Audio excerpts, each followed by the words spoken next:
নমস্কার, আমি mankind company থেকে রজত বলছি। আজকে আমাদের ম্যানকাইন্ড কোম্পানির নতুন প্রযুক্তি ইকোট্রাম জেড, এই ইকোট্রাম জেড এবং সঙ্গে ওয়েট, এই ধান জমিতে 7 দিন আগে আমরা ডেমো হিসাবে প্রয়োগ করেছিলাম।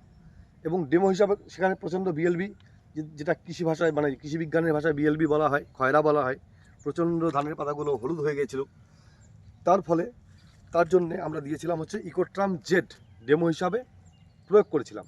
আজকের ডেটে দাঁড়িয়ে আজকে 7 দিন পর কী রেজাল্ট আসলো সেটা আমি এই দাদার মুখ থেকে শুনে নেবো। দাদার নামটা একটু বলবেন? আমার নাম মেহবুব রহমান।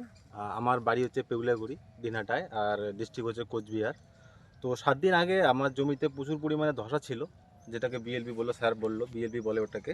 প্রচুর পরিমাণে ধসা ছিল। তো স্যারের এই ম্যানকাইন্ড কোম্পানি থেকে আমি এই ইকোট্রাম জেড নামক ওষুধটা এবং এই ওয়েট নামক ওষুধটা, এটা আমি 15 গ্রাম করে, এটা 10 গ্রাম করে, 10 ml করে আমি ইউজ করেছিলাম আমার এই জমিটাতে। হ্যাঁ, এখানে আগে প্রচুর পরিমাণে ধসা ছিল এই জমিটাতে। এখন 7 দিন পরে রেজাল্ট হিসেবে দেখা যাচ্ছে যে আমার এই জমিটাতে ফসলও অনেক, মানে বলন্তটা অনেক ভালো হয়েছে এবং ধসার কোনো চিহ্নমাত্র দেখা যাচ্ছে না, অনেকটা সবুজ হয়ে গেছে। তো এই জমিতে এই জায়গাটুকু আমি স্প্রে করেছিলাম। এখন তারপর এই যে যেমন আমার পাশের জমিতে দেখা যাচ্ছে, এখানে কিন্তু কোনো স্প্রে করা হয়নি, যার জন্য এখানে দেখুন পাতাগুলো একটু হলুদ হলুদ দেখা যাচ্ছে, মানে ধসা ভাবটা কোনো ছাড়েনি। আর এখানে বলন্তটা একটু কম বোঝা যাচ্ছে। তো আমি খুবই উপকৃত হয়েছি।